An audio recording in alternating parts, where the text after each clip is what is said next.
Le Jardin d'Amour is a garden located in Valdonia, Belgium. Alex, together with Griet, his son and daughter Giannis and Roma, grows food in a sustainable way through agroecological practices that are aligned with natural cycles, respecting the local ecology of the environment and growing food that really nourishes the body. It is a beautiful garden surrounded by natural landscapes as far as the eye can see. We have talked with Alex to know a bit more about the garden. So I introduce myself. I'm Alexandre Pochet. I'm the father of two kids, Roma and Yanis, 3 and 6 years old, and I'm living in Our, in the commune of Houillet, en Famenne, Namuroise.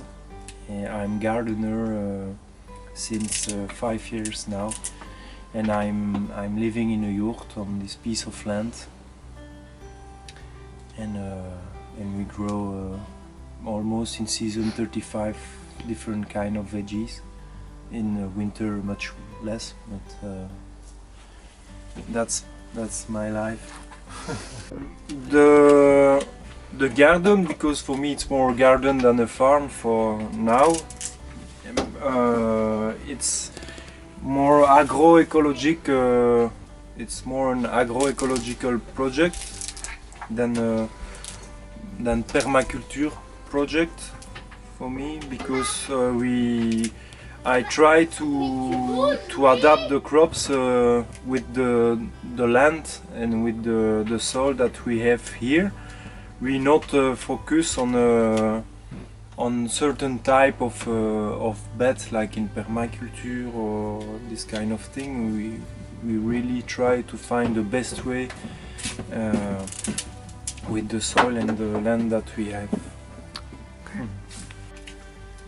Voilà.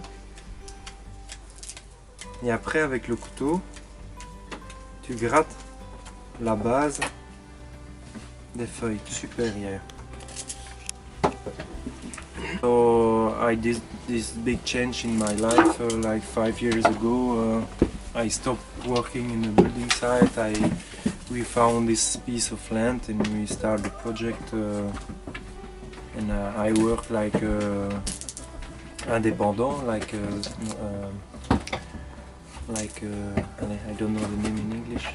And since the beginning, well, it's not easy all the time because it's quite a tough work. And but just the fact to work with the life, to work with the soul, take care of the earth, it feed me in another way than simply money. Yeah. So we try to first to work with our own seeds. So year by year we try to recuperate our own seed, to really trying to adapt the seeds on the land. We try to cover the soil as much as possible to not let the soil naked. So like in the forest, the soil is always covered, so we try to work on that way. Yeah, when we arrive on the land, the biggest problem that we had on the land is we don't have water. So direct access to the water, so we did a pond, like a puits. Mhm. But because we are in Famenne, in a region where there are not a lot of water, it doesn't give a lot of water during the summer, so we really have to keep the soil humid, so to cover it, to try to really be economic Yeah. with water. Yeah, So it's a big challenge. Yeah. And with the rainwater that you collect in the ponds, is it enough for the For the season or no? greenhouse, yes. If we have a wet season like this year, no problem, because we have more than enough water. But if it's like the 3 last years, it's really not Not enough. enough. So all the crops outside dry really fast, and because we have a soil, not a deep soil. We really have not a lot of soil, and it's a light soil, so it dry really fast. So it's a big challenge to keep the soil humid and to keep the plant alive. So it's why we try as well to work with our own seed, like that the seed year by year they adapt themselves to the land. So to fertilize our soil we use mainly the cow shit that we let 2 years on the side to become really like a herd. And sometimes we had some charcoal. So we put the coal on the ground, we put the cow shit on top. All the nutriment from the cow shit pass through the coal, and the coal give it back to the soil for the coming years. And as well we work with plants like nettle, les orties, la consoude, to fertilize directly the plant. What else? We can do our own compost. So with all the green material that we collect on the land, we just making a big pile and we let them. And for all the insect and the disease, we work mainly with plants. So la rhubarbe. I don't know all the name in English, but la rhubarbe, le tabac, la tanésie. La consoude, so we do like a big soup. We let for 3 weeks, and after we filter all this and we give to the plant. Okay. Yeah, and we don't have any chemical product to come in.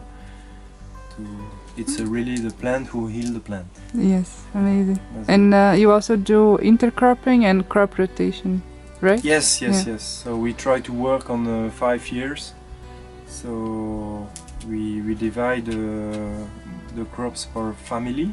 So we try to really respect the rotation for the cabbage, for the beans, for the leaves, for the roots. It's just the tomatoes, eggplant, melon, and they stay in the greenhouse because we still living in Belgium and we cannot. The season will be short if we grow tomatoes outside. But for the rest, we will try to respect this rotation. So for now, I have a website where the customer can order the veggies, and I deliver the veggie packet every Friday at 5 in a different delivery point around the garden. So it's one way. Another way, we create like a shop here in Borin. It's a little town not so far from the garden, where I put my veggies every Tuesday. The third way, it's on the market.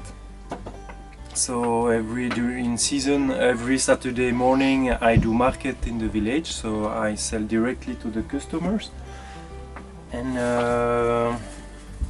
their fourth way, they are not CSA, but it's les GAC, groupement d'achat. It's people who buy directly to the producer. So it's a customer who make a group together and they bought from directly to the producer. And I have 2 GAC. So it's the fourth different way. Samba. Fair, nourishing and healthy food which respects the environment is a basic need for everyone. Agroecology is a sustainable way of producing food and can be the alternative for many environmental, social and economic challenges we face today worldwide.